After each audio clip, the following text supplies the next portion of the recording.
नमस्कार। वृंदावन की गलियों में ना एक बहुत गहरा रहस्य छिपा है। एक ऐसी भक्ति जो नियमों से नहीं बल्कि सिर्फ प्रेम से चलती है।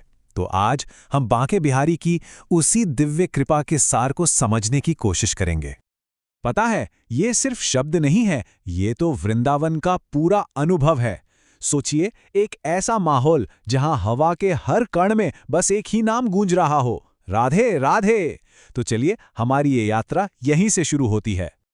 अच्छा, बांके बिहारी तक पहुंचने से पहले ये जरूरी है कि हम उस जगह को समझें जहां वो बसते हैं। वृंदावन, आप देखिए, ये सिर्फ एक शहर नहीं है, ये तो भक्ति का एक जीता जागता माहौल है जो कभी रुकता ही नहीं। मतलब वृंदावन में ऐसा नहीं है कि दिव्यता सिर्फ मंदिरों की दीवारों के अंदर है। नहीं, वो तो आपको हर गली, हर घर, यहाँ तक कि हर मुस्कान में महसूस होगी। यहाँ ना रोज की जिंदगी और आध्यात्मिकता, ये दोनों एक दूसरे में ऐसे घुल मिल गए हैं कि आप उन्हें अलग कर ही नहीं सकते। और इसी पवित्र धरती के दिल में, ठीक बीच में कौन है? बांके बिहारी। तो जब हमने इस माहौल को समझ लिया, तो अब चलते हैं उस दिव्य शक्ति की तरफ जो इस जगह की असली पहचान है।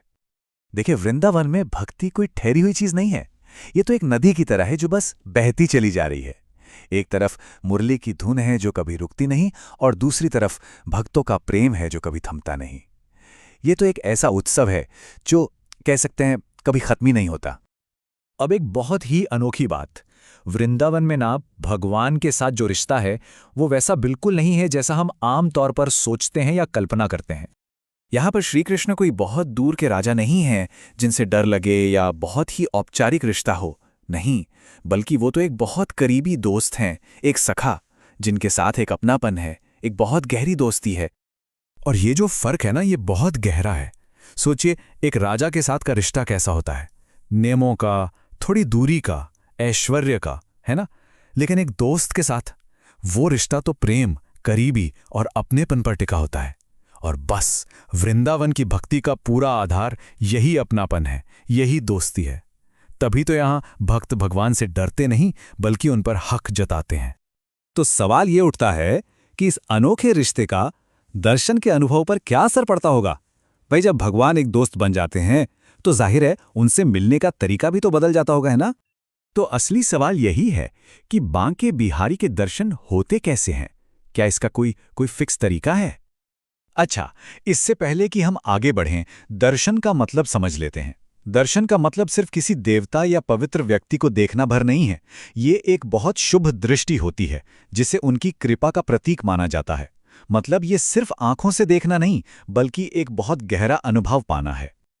और यहीं पर सबसे जरूरी बात सामने आती है। बांके बिहारी के दर्शन किसी नियम कानून से नहीं होते, वो तो सिर्फ उनकी कृपा से मिलते हैं। ये कोई हक नहीं है जिसे आप मांग सकें। नहीं, ये तो एक तोहफा है जो वो खुद देते हैं।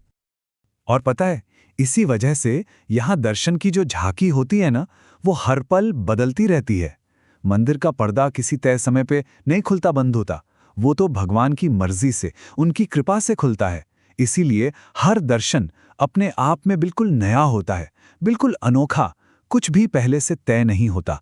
ठीक वैसे ही जैसे दोस्तों के बीच की मुलाकातें होती हैं, है ना। अब इस पूरी बातचीत का जो सार है ना, वो एक वचन में छिपा है।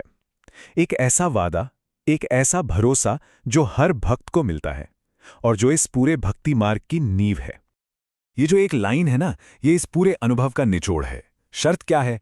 बस एक, कि प्रेम से पुकारा जाए। कोई बड़े बड़े कर्मकांड नहीं, कोई मुश्किल नियम नहीं, सिर्फ और सिर्फ सच्ची भावना।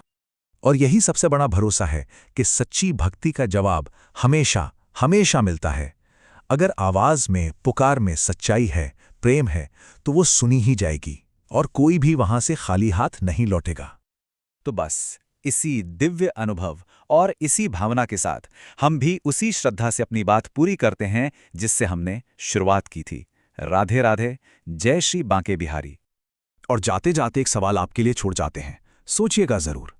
भक्ति के इस दुनिया में कृपा का असली मतलब आखिर है क्या? अगर ये किसी नियम से नहीं बल्कि सिर्फ और सिर्फ प्रेम से मिलती है, तो जरा सोचिए, इसका अनुभव करना कैसा होता होगा।